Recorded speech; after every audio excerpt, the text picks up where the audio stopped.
Internal Public Security Minister Tzachi Hanegbi strongly criticized the behavior of the border policemen arrested this week for abusing Palestinian youth.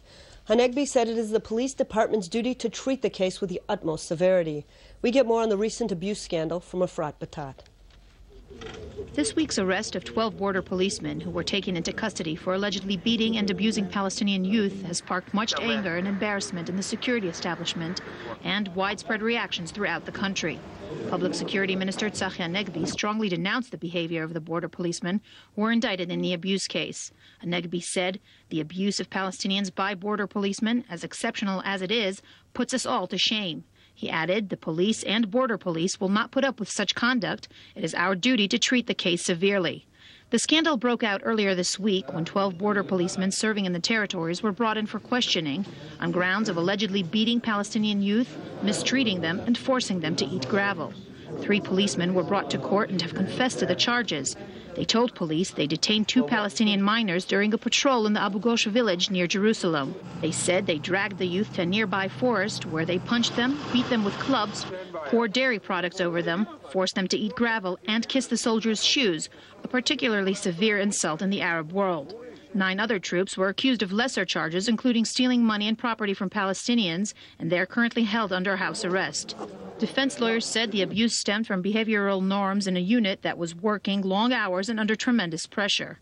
However, police spokesman Gil Kleiman stressed that nothing justifies such behavior and insisted it does not represent regular conduct within the unit. This behavior is something extraordinary, out of the ordinary, and is not indicative in any way of the day-to-day routine work of the border police in dealing with citizens.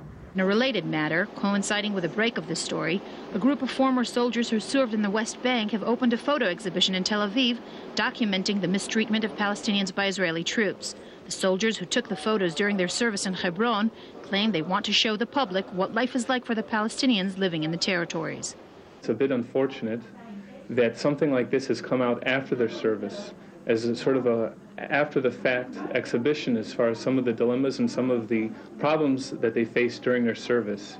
It would have been better, perhaps, had they been able to express these feelings and these dilemmas to their commanders and these problems to their commanders during the time that they were serving, so that the commanders, as well as these soldiers, could have helped solve the problems instead of just presenting them after they completed their service.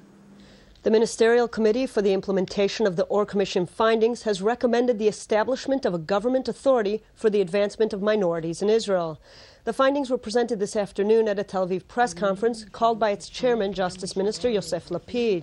The committee also recommended a master plan for Arab communities and for the inclusion of Arab youth in national service programs. The committee recommendations were adopted by a wide majority over the objection of Ministers Benny Elon and Effie Tam. The 2 right-wing ministers submitted a minority report calling for the encouragement of Arab communities to operate according to the law.